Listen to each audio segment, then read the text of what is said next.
Hello there, welcome back. Derivatives में आपका स्वागत है। आज से हम लोग पढ़ने जा रहे हैं एक नया सब्जेक्ट का नाम है डेरिवेटिव्स। और डेरिवेटिव्स में बहुत सारे लर्निंग मॉड्यूल्स इंस्टीट्यूट ने डाल रखे हैं। अगर मैं यहाँ लर्निंग मॉड्यूल्स की बात करूँ तो टोटल 10 लर्निंग मॉड्यूल्स में डेरिवेटिव्स का लेवल 1 का पूरा करिकुलम समाया हुआ है। एंड ये 10 के 10 लर्निंग मॉड्यूल्स में आप एक बहुत ही बड़ी बैंडविड्थ को कवर करोगे। From first learning outcome, where you may not be knowing anything about derivatives, possibly by the end of all the learning modules for level 1, you will have a very foundational and very good knowledge about derivatives. Derivatives क्या होते हैं, क्या नहीं होते हैं, I will teach you from zero level, so don't be worried about anything. हाँ, मेरे को पता है कई बच्चे जो ये कोर्स कर रहे होंगे उनमें से कई ऑलरेडी डेरिवेटिव्स के बारे में काफी जानते हैं। कई सॉलिड ट्रेडर्स हैं जो डेरिवेटिव से पता नहीं कितने रुपए कमाते भी होंगे। लेकिन क्योंकि मुझे सबके लिए ये कोर्स रिकॉर्ड करना है, इसलिए I will teach from zero level. अगर किसी भी समय किसी भी स्टूडेंट को ऐसा लग रहा है कि इतना ग्राउंडेड लेवल पे आपको पढ़ाई करने की जरूरत नहीं है, you may skip that particular part. लेकिन फिर भी मैं रेकमेंड तो यही करूंगा कि एकदम ग्राउंड लेवल पे पढ़िए, क्योंकि इस बार जो मैं डेरिवेटिव्स रिकॉर्ड कर रहा हूँ सारे लर्निंग मॉड्यूल्स के हिसाब से, this is going to be a very very good content. And ये पूरे कंटेंट में डेरिवेटिव्स के फाउंडेशनल जितने भी इंपॉर्टेंट टॉपिक्स हैं उन सारे टॉपिक्स को बहुत ही डिटेल्ड मैनर में मैं डिस्कस करूंगा। तो ये एक बेसिक इंट्रोडक्शन था डेरिवेटिव्स का। सबसे पहले कि ये डेरिवेटिव्स हम पढ़ने कैसे वाले हैं, अब शुरू करने जाते हैं। सबसे पहले डेरिवेटिव्स है क्या चीज, इसको समझने से। तो सबसे पहले मैं आपको बता दूं, डेरिवेटिव्स और कुछ नहीं, फाइनेंशियल इंस्ट्रूमेंट्स ही हैं। जैसे अगर हम बात करते हैं about equities, fixed income, commodities and बाकी सारी चीजें, तो इन सारी चीजों को हम कहते हैं अंडरलाइंग सिक्योरिटीज। जबकि डेरिवेटिव्स इन्हीं पे बना हुआ एक फाइनेंशियल इंस्ट्रूमेंट होता है। अब इस फाइनेंशियल इंस्ट्रूमेंट का ऑब्वियसली काम है कि अलग अलग तरह के फाइनेंशियल पार्टिसिपेंट्स के काम आए और थोड़े पैसे कमा के उनको दे। बट क्वेश्चन एग्जैक्टली हमारे सामने यही आता है कि डेरिवेटिव्स आखिर किस तरह के फाइनेंशियल पार्टिसिपेंट्स के काम की चीज है। तो इसका जवाब है कि डेरिवेटिव्स 100% सिर्फ ट्रेडर्स के काम की चीज है। हाँ, थोड़ा बहुत इसका एप्लीकेशन रिस्क मैनेजमेंट के एरिया में आता है, जहां पे पोर्टफोलियो मैनेजर्स अपने एग्जिस्टिंग एक्सपोजर को हेज करने के लिए डेरिवेटिव्स की मदद लेते हैं। बट उसका जो पॉसिबिलिटी है या उसका जो ओवरऑल वॉल्यूम है वो काफी ज्यादा कम है। एंड मैक्सिमम वॉल्यूम जो है वो है विथ रिस्पेक्ट टू ट्रेडिंग। तो सबसे पहले हमें ये समझना पड़ेगा कि कहाँ प्रॉब्लम है एग्जिस्टिंग सेगमेंट्स में जो एक ट्रेडर के लिए सही नहीं है, and how derivatives is going to help them trade well and make money out of trading. तो सबसे पहले मैं आपको बताता हूं कि इन्वेस्टर्स कैसे काम करते हैं। ठीक है। एंड यस, हम अपने मॉड्यूल में आएंगे वापस, but we will come to it a little later. अभी के लिए सबसे पहले मैं आपको डिफरेंस बताता हूं between what an investor does and what a trader does, so that मैं आपको कैश सेगमेंट और एफएनओ के दोनों के इन्वेंशंस क्यों हुए उनके ऊपर में भी बात कर पाऊं। तो आइए एक बार इससे डिविएट करते हैं। I have got a few workings at my and, तो एक बार उसके ऊपर चर्चा करते हैं। सबसे पहले मैं आपको ये बता देना चाहता हूं कि डेरिवेटिव कॉन्ट्रैक्ट्स जो होते हैं, ठीक है, ये अंडरलाइन से डिफरेंट होते हैं। हाउ आर दे डिफरेंट, उसके ऊपर मैं थोड़ी सी देर में चर्चा करूंगा। लेकिन जो डेरिवेटिव इंस्ट्रूमेंट्स होते हैं ये आए क्यों, एक बार इसके ऊपर बात करते हैं। देखो, सबसे पहले मैं आपको बताता हूं कि ट्रेडर्स और इन्वेस्टर्स ये दो तरह के पार्टिसिपेंट्स हैं जो कि स्टॉक मार्केट में या फिर उससे रिलेटेड सेगमेंट्स में इन्वेस्ट करते हैं, ट्रेड करते हैं वगैरह वगैरह। अब ऐसे में investors like me and possibly investors like you, हम लोगों के लिए कैश सेगमेंट में कोई भी शेयर में इन्वेस्ट करने के लिए बहुत आसान बात है। शेयर अगर 200 रुपए का है तो आप 200 रुपए डाल दीजिए अपने अकाउंट में, मार्जिन में डाल दीजिए एंड उससे शेयर खरीद लीजिए। आपको पूरे 200 रुपए चुकाने पड़ते हैं टू बाय अ शेयर, अगर आप उसे कैश सेगमेंट में ले रहे हैं तो। अब इसका सबसे बड़ा एडवांटेज ये है कि क्योंकि आपने इस पर्टिकुलर फाइनेंशियल एसेट के लिए पूरे पैसे चुकाए हैं, तो ये फाइनेंशियल एसेट की ओनरशिप आपके नाम पे हो गई फॉर एवर। जब तक ये स्टॉक रहेगा स्टॉक मार्केट में तब तक ये स्टॉक आपके नाम का रहेगा। अब ऐसे में अगर आप एक लॉन्ग टर्म इन्वेस्टर हो और अपनी पोजीशन को 10, 15, 20 साल तक होल्ड करना चाहते हो, cash segment will give you that facility कि आप इस सिक्योरिटी को लेकर के 20 साल बैठे रहो, कोई कुछ नहीं बोलने वाला। ये है इन्वेस्टर्स के लिए सबसे बड़ा फायदा। तो कैश सेगमेंट ये काम तो कर सकता है। बट वहीं पे अगर हम एक ट्रेडर के माइंडसेट की बात करें तो ट्रेडर्स के लिए कैश सेगमेंट में कुछ बहुत ज्यादा नहीं है। क्यों?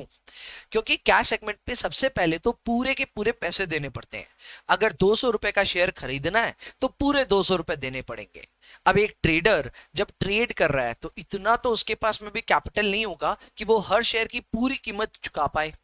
ऐसे में सबसे पहली नीड ट्रेडर्स के लिए आती है लेवरेज की, यानी कुछ ऐसा स्कीम बैठाया जाए कि 200 रुपए का शेयर शायद 50 रुपए में ट्रेडर को मिल जाए, और एक हफ्ते, 2 हफ्ते या मे बी 1 महीने, 2 महीने में ट्रेडर उस स्टॉक का प्राइस अगर ऊपर चला जाए तो फिर वहां पे पैसे कमा पाए। Even with limited amount of money उनको एक्सपोजर क्रिएट करने का अपॉर्चुनिटी मिले। अनफॉर्चुनेटली कैश सेगमेंट में ऐसी कोई अपॉर्चुनिटी नहीं है। 200 रुपए आपके जेब में है तो शेयर मिलेगा, नहीं तो नहीं मिलेगा। तो पहला ट्रेडर के लिए रिक्वायरमेंट आई लेवरेज की, यानी कि कम पैसे में ज्यादा एक्सपोजर मिलना। ये कैश सेगमेंट में पॉसिबल नहीं था, इसी के लिए डेरिवेटिव्स आए। इसके बाद आता है पोजीशन नंबर 2, या फिर मैं बोल सकता हूं रीजन नंबर 2। ये रीजन नंबर 2 है शॉर्ट सेलिंग का। अब समझिए, इन्वेस्टर्स आमतौर पे बुलिश होते हैं, इन द सेंस इन्वेस्टर्स हमेशा तेजी देखते हैं, और ये तेजी वे कोई 1 हफ्ते 2 हफ्ते की नहीं देखते। आप किसी भी इन्वेस्टर से पूछोगे कि यहां से 15 साल कैसे लगते हैं, तो बोलते हैं तेजी के लगते हैं। यानी कि यूजुअली अगर हम इंडिया की बात करें तो इंडिया में ग्रोथ स्टोरी बहुत इंटैक्ट है। लोगों को लगता है आने वाले कुछ डेकेड्स इंडिया के हैं। तो ऐसे में इंडिया में रहने वाले सारे के सारे इन्वेस्टर्स जो होंगे वो लोग यही सोचेंगे कि भाई यहां से 10-15 साल तक तेजी रहेगी। और इसी तेजी के चक्कर में इन्वेस्टर्स के लिए तो बहुत आसान है, क्योंकि वो हमेशा सिर्फ लॉन्ग होते हैं, तो सिर्फ शेयर्स खरीद के रख लेने हैं और उनकी बुल स्टोरी में या फिर उनकी ये जो ऑप्टिमिज्म की थ्योरी है इस पे वो राइड करने लगेंगे। बट ट्रेडर्स ऐसा नहीं सोचते। ट्रेडर्स 1 हफ्ते 2 हफ्ते का व्यू रखते हैं, 1 महीने 2 महीने का व्यू रखते हैं। तो ऐसे में उनको तेजी भी दिखती है और कभी कभी मंदी भी दिखती है। अब क्योंकि एक ट्रेडर हर मौके को गंवाना नहीं चाहता या किसी भी मौके को गंवाना नहीं चाहता, तो वो तेजी में भी पार्टिसिपेट करना चाहता है और मंदी में भी। यानी कि एक ट्रेडर बुल भी है और एक ट्रेडर बेयर भी है। तो ऐसे में तेजी और मंदी दोनों करने के लिए आपको शॉर्ट सेलिंग अलाउ करना पड़ेगा। अनफॉर्चुनेटली कैश सेगमेंट में शॉर्ट सेलिंग भी अलाउड नहीं है। For those who don't know short selling है क्या, तो उनको मैं बता दूं, short selling is basically selling in advance and buying back later. अब ये आमतौर पे ऐसा नहीं होता है। अगर आप कैश सेगमेंट में कोई भी स्टॉक को सेल करना चाहते हैं तो सिर्फ सेल होता है, यानी पहले से आपके पास वो होना चाहिए एंड फिर जाकर के आप उस शेयर को बेचते हो। यानी एग्जांपल के तौर पे आपके पास सपोजिटली रिलायंस इंडस्ट्रीज के शेयर्स हैं और आपको ऐसा लग रहा है Reliance will not do good in future, तो अगर आपके पास पहले से शेयर है तो आप बेच के निकल जाओ, बात खत्म। बट यहां पे बेच के निकल जाने से आपको कोई पैसे बनाने को फ्यूचर में आपके पास कोई बेयर ट्रेड करके कोई फायदा नहीं है, क्योंकि कैश सेगमेंट में अलाउड ही नहीं है। अब इसी जगह अगर हम ट्रेडर्स की बात करें तो ट्रेडर्स बढ़ते शेयर को तो खरीदेंगे ही, पर गिरते शेयर्स को भी बेचना चाहते हैं, शॉर्ट सेल करना चाहते हैं। यानी 200 के भाव पे सेल करेंगे और 150 पे वापस मान लो खरीद लेंगे। ऐसे में बेचा 200 पे, खरीदा 150 पे, फायदा हो गया ट्रेडर को। अब ये शॉर्ट सेलिंग की अपॉर्चुनिटी कैश सेगमेंट में अगेन नहीं है एंड इसीलिए डेरिवेटिव सेगमेंट की जरूरत पड़ी। तो डेरिवेटिव्स देखा जाए तो दो मेजर रीजंस की वजह से आया। पहला रीजन है लेवरेज, दूसरा रीजन है शॉर्ट सेलिंग। अब अभी क्योंकि हमने स्टार्टिंग इस तरह से की है, हमने इन्वेस्टर और ट्रेडर का माइंडसेट समझाया है, कैश सेगमेंट और एफएनओ सेगमेंट के बारे में ब्रॉड बात करी है, अभी तक मैंने डेरिवेटिव्स होता क्या ये आपको समझाया नहीं है। तो चलो अब वही चीज आपको एग्जैक्टली समझाता हूं। देखो, डेरिवेटिव्स ना एक्चुअली एक फाइनेंशियल इंस्ट्रूमेंट है जो कि अपनी पूरी वैल्यू डिराइव करता है from an underlying instrument. That underlying instrument और underlying asset could be anything. For example, हमारे कैश सेगमेंट में आईटीसी एक बहुत ही सॉलिड स्ट्रॉन्ग स्टॉक है, फंडामेंटली काफी स्ट्रॉन्ग है, लेकिन बहुत ज्यादा ग्रोथ ओरिएंटेड नहीं है एंड ये ट्रेडर्स का फेवरेट भी है। ट्रेडर्स इसमें काफी ट्रेड करते हैं क्योंकि ये रेंज बाउंड है। तो ऐसे में आईटीसी, अगर हम कैश सेगमेंट की बात करें ना, तो कैश सेगमेंट पे ये 300-350 के भाव का शेयर चल रहा है फिलहाल, when I am recording this. But हो सकता है आने वाले टाइम पे ये कहीं निकल जाए, लेकिन फिलहाल 300-350 के भाव चल रहे हैं आईटीसी के। अब आपको भी पता है एज अ ट्रेडर अगर आप इस शेयर को खरीदना चाहते हो तो आपको कैश सेगमेंट में नहीं बल्कि इसी सेम स्टॉक को खरीदना है इन द फॉरवर्ड और फ्यूचर्स मार्केट, जो कि होता है बेसिकली डेरिवेटिव्स मार्केट। तो डेरिवेटिव्स मार्केट में भी तो आईटीसी अवेलेबल होना चाहिए, and Bingo it is available. तो आईटीसी को अगर आप देखोगे तो ये देखिए कि आईटीसी का मैंने चार्ट खोल रखा, अगर आप स्क्रीन पे अभी देख पा रहे हो तो ये है आईटीसी का चार्ट, और ये आपको कैश सेगमेंट का पूरा स्टॉक दिखा रहा है। This is cash segment. तो कैश सेगमेंट में इस स्टॉक का करंट भाव चल रहा है 334। अब इसी अगर सेम स्टॉक को आप देखेंगे तो यही फ्यूचर्स कॉन्ट्रैक्ट में भी अवेलेबल है। ये फ्यूचर एक्सपायर होगा अक्टूबर में। अब ये एक्सपायरी क्या होती है इसके ऊपर हम थोड़ी देर में आएंगे, एंड इसकी रेंज है अगस्त, सितंबर एंड अक्टूबर। तो ये 3 महीने का कॉन्ट्रैक्ट है, एंड ये अगस्त, सितंबर और अक्टूबर 3 महीने तक ये वैलिड रहेगा। उसके बाद में ये ट्रेड खत्म, ये कॉन्ट्रैक्ट खत्म हो जाएगा। तो यस, एक फ्यूचर का स्टार्टिंग डेट भी होता है और एंडिंग डेट भी होता है, स्टॉक्स में ऐसा नहीं होता। तो ये देखिए ये शुरू हुआ है अगस्त में, and somewhere in October it will and. अगर आप ये देखेंगे तो इस स्टॉक का भी जो प्राइस है in the futures market, that is 335 point something. So it is very close to the price of the cash segment. Cash segment में ये 334 था, यही फ्यूचर सेगमेंट में 335 का है। यानी कि देखा जाए तो it is an exact replication. Replication किस लिए बनाया गया? ये बनाया गया ट्रेडर्स के लिए। अगर आप एक इन्वेस्टर हो तब तो कैश सेगमेंट में 334 रुपीज पूरे दे दो और ये स्टॉक ले लो। बट कल को अगर आप एक ट्रेडर हो तो आप कैश सेगमेंट में मत जाओ, आप चले जाओ फ्यूचर्स सेगमेंट में, और फ्यूचर्स सेगमेंट में जाकर के 335 के भाव पे इस फ्यूचर को खरीद लो। अब आपके मन में यह आ रहा होगा कि एक मिनट, फ्यूचर्स में तो 335 ऑलमोस्ट सेम ही प्राइस है, तो एज अ ट्रेडर आपको फायदा क्या होगा? तो इसको मैं थोड़ी देर में आपके सामने रख दूंगा, लेकिन इतना समझ लीजिए फ्यूचर सेगमेंट में पूरे पैसे नहीं देने पड़ते। सपोजली प्राइस इज 335, तो फ्यूचर सेगमेंट में आपको 25% के आसपास का कुछ मार्जिन जमा करना पड़ता है, and you get the position of the entire future.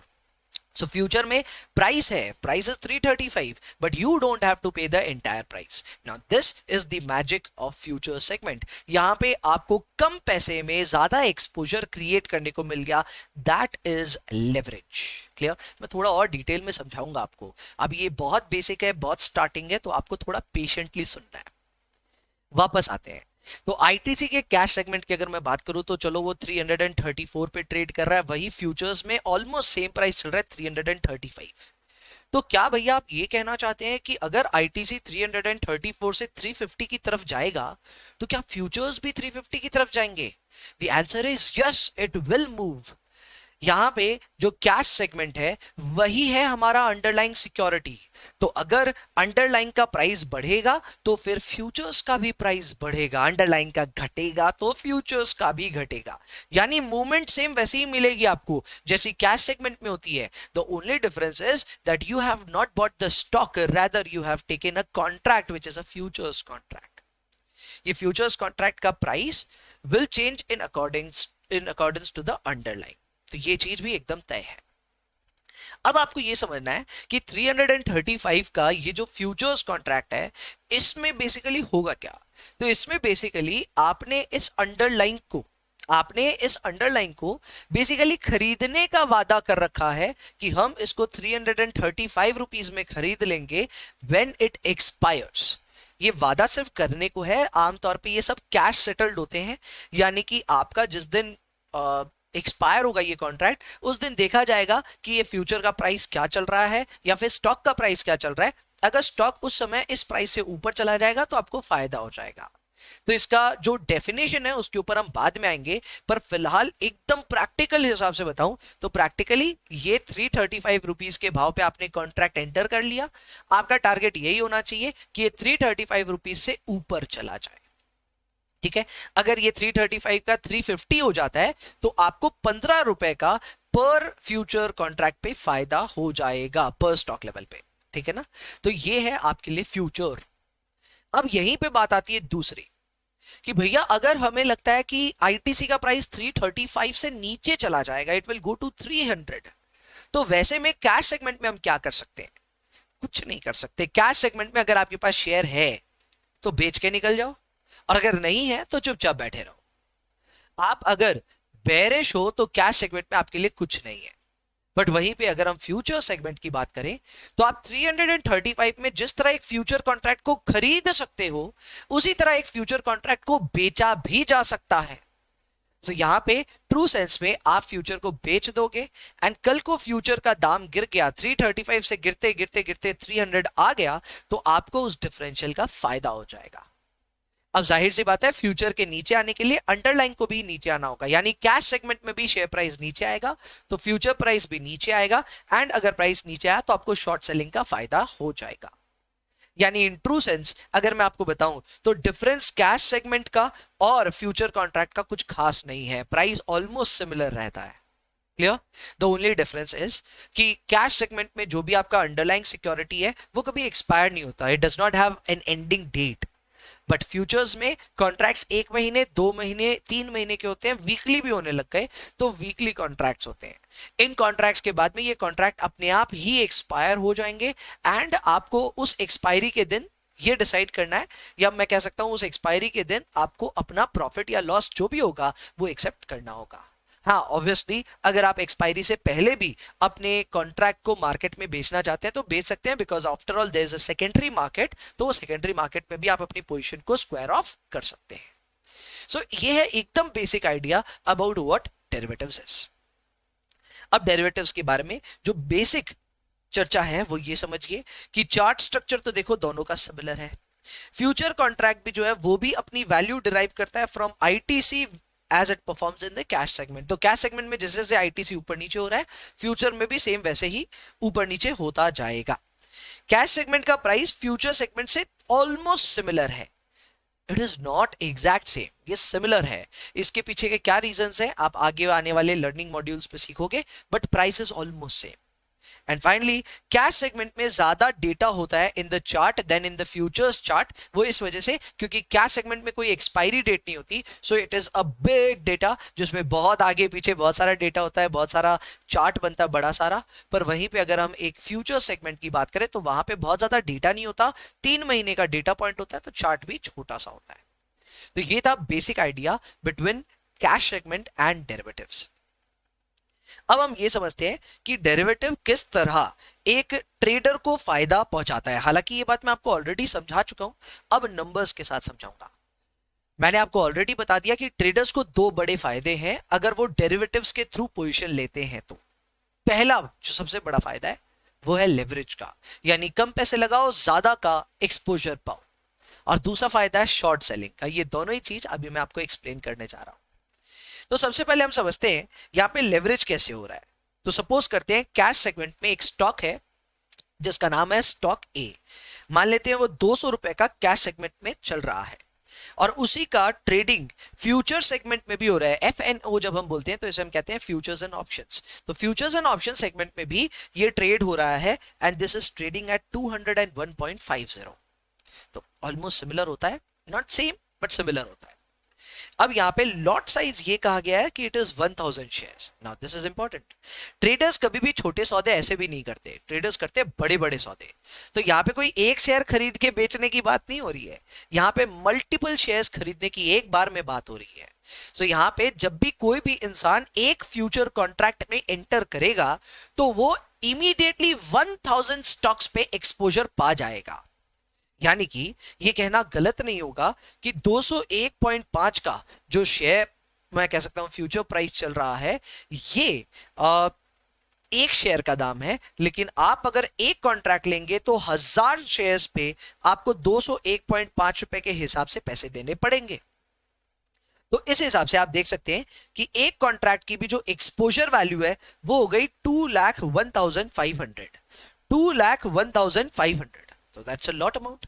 लेकिन क्योंकि मैंने आपको लेवरेज समझा रहा था तो यहां पे मैंने बताया कि ट्रेडर को ये पूरे पैसे जमा नहीं करने पड़ते। He is suppose to only deposit the margin amount which is supposedly 50,375। I have assumed कि हमारा जो मार्जिन रेट है वो है 25% का।